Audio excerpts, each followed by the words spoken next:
하나님의 선택을 받은 사람은 하나님이 보호하십니다. 어느 누구도 우리를 하나님의 사랑 안에서 끊을 자가 없습니다. 어떤 누구도. 그것이 예수님 만난 자의 은혜고, 예수님 만난 자의 축복이고, 예수님 만난 자의 값없이 받은 은혜의 은혜입니다. 사울은 다윗을 인정하지 않았어요. 다윗의 명성과 다윗이 전쟁에 나가서 척척 이기는 것을 보고 시기하기 시작했어요. 죽이려고 시작했어요. 근데 하나님의 선택을 받은 자가 하나님께 버림받은 사울에게 죽을 수는 없어요. 하나님이 보호하신다는 얘기입니다. 어떠한 상황 속에서도 지키시고 보호하셨습니다. 우리는 2024년도를 이제 마무리하는 시점에서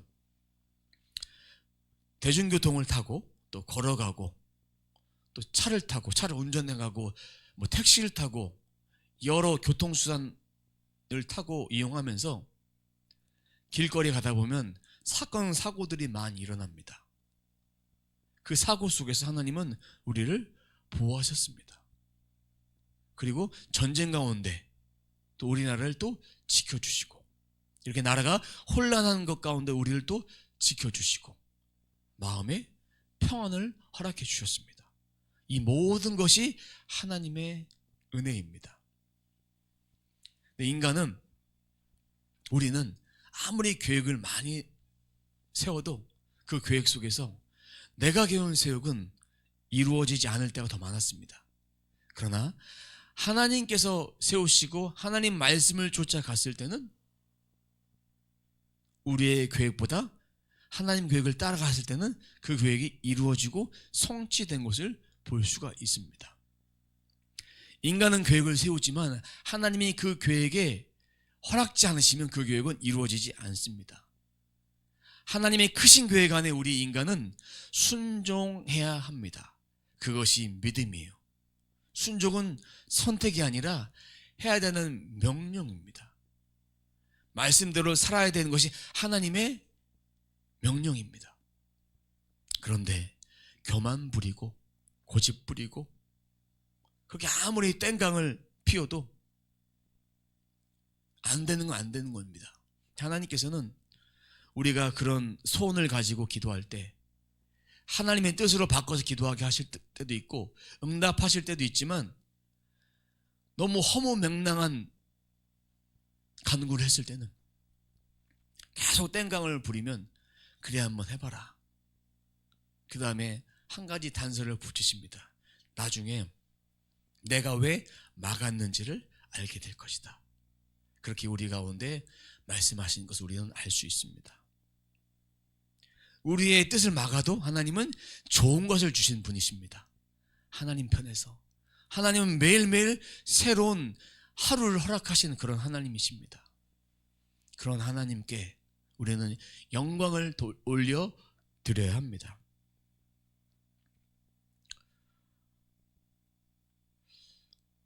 사울은 다윗을 죽이려고 했을 때 인간의 계획으로 천부장을 세웠어요. 야전 군사로 세워서 나가서 전쟁하다가 죽어라, 이런 뜻으로 세운 것입니다. 그 계획에 첫째 딸 메랍을 먼저 세워서 그를 줄 테니까 전쟁에 나가 승리해라, 그렇게 이용을 한 거예요. 큰딸 메랍을 준다고 하고서 19절에 보면 아드리엘과 결혼시켜버려요. 다른 남자와. 메랍에 나온 5 아들이 어떻게 됐습니까? 사울의 범죄로 인해서 교수형에 처해서 죽습니다. 그 저주를 받아요. 심판을 받는 거예요. 인간이 계획을 세우지만 주권은 누구한테 있다? 하나님께 있다. 하나님의 선택을 받은 사람, 기름 부음 받은 다윗, 사명을 완수하기 전까지 사울의 계획을 세워도 죽지 않습니다. 역전돼서 사울을 죽일 수 있는 상황 속에서도 기름 부음 받은 왕이기 때문에 사울을 죽이지 않습니다. 오늘 본문 중심으로 말씀을 한번 풀어보도록 하겠습니다. 20절입니다. 사울의 딸 미갈이 다윗을 사랑하였다. 누군가가 이것을 사울에게 알리니 사울은 잘된 일이라고 여기고, 첫째 딸 메랍도 이용해서 사용했는데 둘째 딸 미갈이 다윗을 사랑한다는 이야기를 듣고 여기 말씀해 보니까 잘된 일이라고 여기고 라고 되어 있습니다. 그러니까 19절과 20절의 시간의 간격은 정확하게 얼마라고 나와 있지 않지만 시간이 한참 흐른 뒤에, 첫째 딸을 이용하고 시간이 한참 흐른 뒤에 다시 둘째 딸이 다윗을 사랑한다는 이야기를 먼저 듣고 좋게 여긴 거예요. 개역개정 성경에 보니까 그 일을 좋게 여겨. 이게 무슨 얘기냐면 딸이 다윗과 결혼한 것을 좋게 여긴 것이 아니라 다윗을 죽일 수 있는 기회로 딸을 이용하면 좋은 기회다 이렇게 생각한 거예요. 그래서 사울은 영의 지배를 받지 않은 거예요. 마음의 지배를 받는 거예요. 하나님의 영이 떠난 다음에 사울에게 하나님이 보내시는 악한 영이 임했다고 했습니다. 모든 세상 만물은 하나님 권세 아래 있다는 그런 뜻입니다. 그래서 혼의 지배를 받는 거예요. 마음에 악한 영이 안 좋은 생각들을 불어넣게 하는 것입니다. 어떤 부모가 딸을 그런 데 이용하겠습니까? 이거는 정상적인 방법이 아닙니다. 혼의 악한 영의 역사에 지배를 받고 있는 것입니다. 그렇게 되면 육신의 정욕, 안목의 정욕, 이생의 자랑을 따라서 현재 자기가 어떤 일을 하고 있는지 모르고 그것에 마음을 빼앗겨서 그 일만을 위해서 내 왕좌를 지키겠다는 그런 이유만을 가지고 수단과 방법을 가리지 않고 그런 일을 합니다. 21절, 그 딸을 다윗에게 주어서 그 딸이 다윗에게 올무가 되게 하여 그를 블레셋 사람의 손에 죽게 해야겠다고 혼자 생각하였다. 그래서 사울은 다윗에게 다시 그를 사위로 삼겠다고 말하였다. 혼자 생각하고 사위로 삼겠다고 결론을 혼자 일단 내렸어요. 여기 보니까 올무라는 단어가 있습니다. 올무가 뭐냐? 히브리어로 모케슈라고 합니다. 함정에 빠뜨려서 덫을 놓다. 이 사람을 위험에 빠뜨리도록, 함정에 빠뜨리도록 그렇게 하는 거예요. 자신의 딸을 이용하면서까지 다윗을 올가미로 씌우게 했던 이유는 바로 한 가지 목적밖에 없습니다. 다윗을 죽이려는 것. 사위로 인정하기 위함이 아니라 다윗을 죽이려고. 오늘 말씀해 보니까 블레셋 사람의 손에 죽게 해야겠다. 이 목적으로 다윗을 그렇게 다윗을 향한 그런 계획들을 세운 것입니다.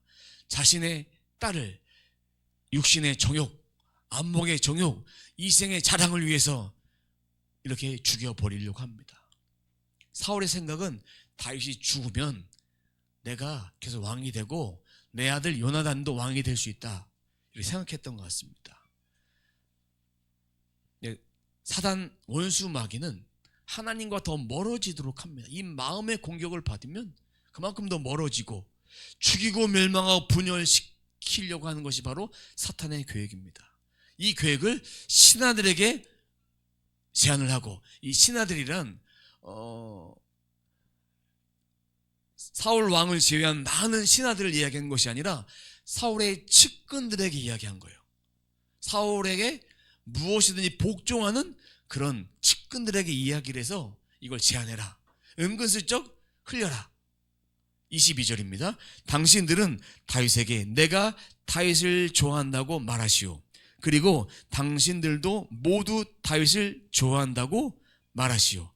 이처럼 우리 모두가 다윗을 좋아하니 임금님의 사이가 되라고 슬쩍 말하시오. 사울도 신하도 다 좋아하니까 당신은 자격이 있어. 충분히 자격이 있습니다. 사울의 사이가 되어 주십시오라고 슬쩍 말을 흘리라고 했어요. 근데 개역 개정 성경에 보면 비밀을 말하여 이르되라고 되어 있습니다. 이 비밀이란 말은 히브리어로 빨라트라고 합니다. 빨라트 뭐냐면 덮는 거예요. 가리는 거예요. 그러니까 부드러운 천으로 가리는 거예요.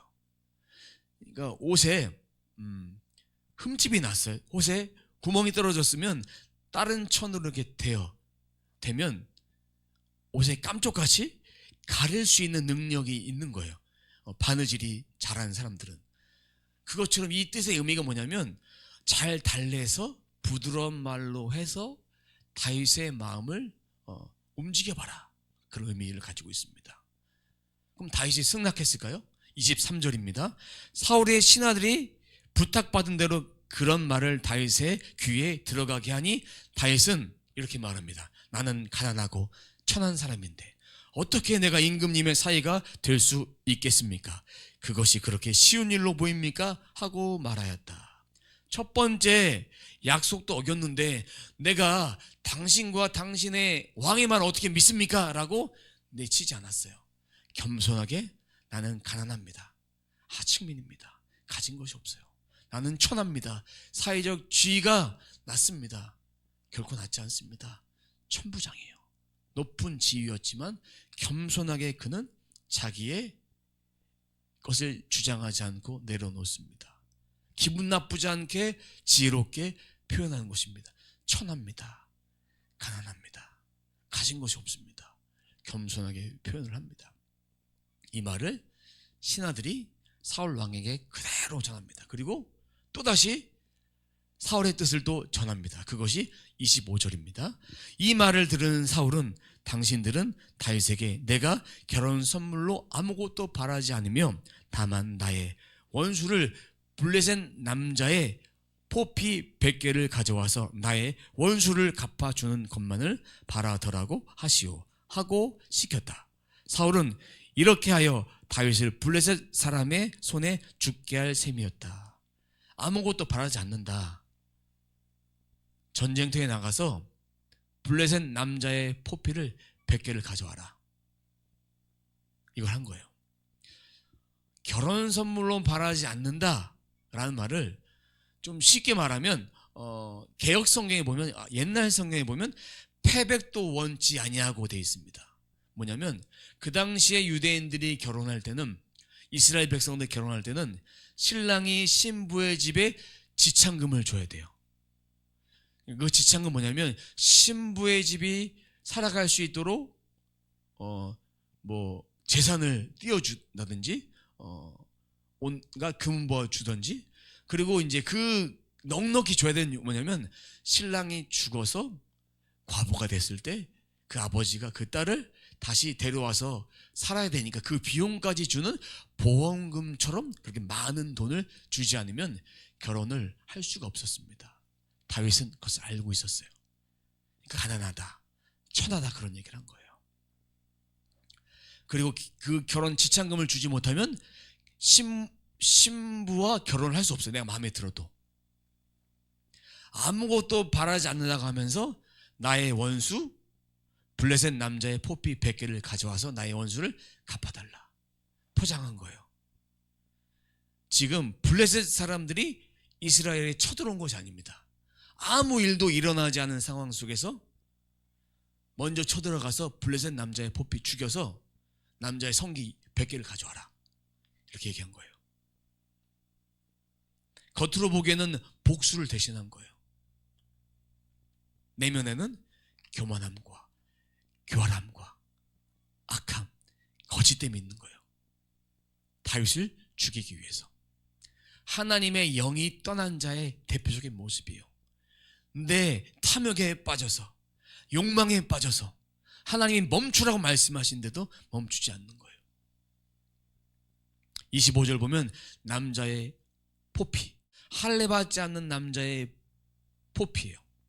다윗이 블레셋 장수 골리앗과 전투할 때도 이 할례받지 않은 사람이 만군의 여호와의 이름을 망령되이 일컫는다라고 했어요. 할례받지 않는 사람 표현할 때, 이방인을 표현할 때 할례받지 않는 사람. 근데 그 포피를 가져와라. 군인 100명을 죽이고 포피를 가져와라. 그 얘기는 가져온다면 내가 너를 사유로 받아들이겠다. 하지만 너는 죽을 거야. 단정하고 있는 거예요. 단정하고 있는 거예요. 죽으면 잘된 일이에요. 사울 편에서는. 어디 한번 해봐라. 하나님이 보호하신다 그랬죠. 뭐든지 잘 되게 하신다 그랬죠. 근데 27절에 보니까 200명의 포피를 가져옵니다. 넉넉하게 가져옵니다. 왜? 사울이 또 말을 바꿀까봐 넉넉하게 배의 숫자, 더한 인원을 가져다 줍니다. 사울의 계획은 실패로 들어갔습니다. 어쩔 수 없이 다윗과 미갈을 결혼시킵니다. 어쩔 수 없는 거예요. 28절입니다. 사울은 주님께서 다윗과 함께 계시다는 것을 알았고 자기 딸 미갈마저도 다윗을 사랑하는 것을 보고서 29절 다윗을 더욱더 두려워하게 되어 마침내 다윗과 평생 원수가 되었다. 죽을 수밖에 없는 상황 속에서 살아났어요. 주님께서 다윗과 함께 한다는 것을 다시 한번 확인했어요. 오늘 18장에서는 여러 번, 한 3번 정도 다윗과 함께 하심을 그는 확인하게 된 거예요. 날로 더 두려워진 거예요. 그리고 딸도 다윗을 사랑한다는 그 자체가 너무나 싫었던 거예요. 그 자체도 내게 다 빼앗아 가는구나. 왕자리도 빼앗아 가고 딸도 빼앗아 가는구나. 이런 두려운 마음을 가지고 있었습니다. 평생 원수, 평생 대적. 사울 왕의 평생 목표는 다윗 죽이기. 왕의 자리를 빼앗은 놈이다. 딸의 마음도 빼앗은 놈이다. 그렇게 생각했던 것입니다. 근데 사울의 둘째 딸 미갈은 25장 끝절에 보면 갈레 사람 라스의 아들 발디에게 줘버려요. 결혼했는데도 불구하고 뺏어서 다시 줘버려요. 그러니까 다윗과 미갈이 이혼한 상태가 아닌데 뺏어서 줘버립니다. 이 의미는 무슨 의미냐? 다윗을 죽이려는 계획이 실패로 들어갔으니까 미갈도 다시 빼앗아버리자. 미갈과 다윗의 관계를 끊어버리자. 이것이 하나님 앞에 큰 죄예요. 어떤 죄입니까? 간음죄예요. 둘이 한 몸 되어 한 가정을 이루는 것, 이거 어느 누구도 끊을 수 없는 거예요. 이 말씀의 의미가 어떤 의미냐? 우리가 예수 그리스도 신랑 되신 예수님과 우리를 끊을 수 없다는 그런 말씀과 같다는 얘기예요. 다윗의 인생은 축복받은 인생입니다. 사울은 버림받은 인생입니다. 그럼 사울의 인생을 좀 살펴보도록 하겠습니다. 사울은 마지막에 전쟁터에서 죽는다 그랬어요. 큰딸 메랍은 아들을 5명 낳았는데 사울의 죄로 인해서 심판의 결과로 교수형 처해서 목이 잘려서 다 죽었어요. 둘째 딸 미갈은 사무엘하 6장에 보면 다윗성의 법궤가 이제 비로소 들어왔어요. 그때 다윗이 춤을 추며 기뻐했어요. 그 모습을 창문으로 바라보고 비웃었어요. 업신여겼어요. 그러다가 평생 미갈은 자녀를 낳지 못하고 죽게 돼요. 이스라엘 사람들에게 자녀가 없다는 얘기는 저주예요. 하나님이 주신 기업이 없다. 그런 저주를 받은 거예요. 하나님의 영이 떠난 사울의 인생, 그 가문의 인생은 다 망하는 인생이 된 거예요. 그 인생이 얼마나 안타까운 인생입니까? 하나님의 영이 떠난 사람의 인생은 불쌍한 인생입니다. 하지만 하나님의 영이 함께하는 인생은 축복받는 인생입니다. 그럼 하나님의 영이 함께한 인생을 미워하고 원수처럼 대적하면 몸에도 마음에도 비참 저주를 자초한 인생입니다. 아브라함에게 이런 복을 주셨습니다. 네가 축복하는 자 내가 축복하겠고 네가 저주하면 내가 저주를 내리겠다. 이 얘기는 축복하라는 얘기입니다. 그리고 하나님께 예배한 자는 축복하겠고 하나님을 떠난 이방 신상에 절한 자는 저주하겠다는 얘기는 네가 둘 중에 하나 선택해라. 선택해라. 그 선택? 하나님께 예배하는 인생을 선택해야 된다. 이거 말씀하시는 거예요. 30절입니다. 그 무렵에 블레셋 지휘관들이 군대를 이끌고 침입해 와서 싸움을 걸곤 하였는데 그때마다 다윗이 사울의 장군들보다 더 큰 정권을 올렸기 때문에 다윗은 아주 큰 명성을 얻었다. 하나님의 도우심으로 다윗의 군대, 사울의 군대, 하늘과 땅 차이예요. 다윗은 잘 될 수밖에 없었고 사울은 잘 못 될 수밖에 없었어요. 하나님의 영이 떠났으니까 큰 명성을 올리면서 다 잘 된 거예요. 하나님이 높여주신 인생이 다윗의 인생입니다. 여러분의 인생은 어떤 인생이 되어야 될까? 하나님 높여주세요 라고 기도하기보다 제가 하나님 말씀에 순종하겠습니다. 하나님 말씀에 붙잡혀 살아가는 인생 되겠습니다. 그것이 하나님이 높여주는 인생을 살아가는 거예요. 오늘 말씀의 제목이 말씀보다 성령보다 기도보다 앞서지 말자. 사울은 자기의 뜻, 혼에 의한 삶을 살았습니다. 다윗은 영의 인도함을 받았습니다. 말씀보다 성령보다 기도보다 앞서다가는 이 사울처럼 패망합니다. 말씀보다 성령보다 기도보다 뒤서면 다윗과 같은 인생을 살아갈 수 있습니다. 사랑하는 성도 여러분, 우리 삶이 말씀보다 성령보다 기도보다 앞서지 않는 그런 인생 되기를 주님의 이름으로 축복합니다. 우리 모두가 그런 인생 살아가길 주님의 이름으로 축원합니다.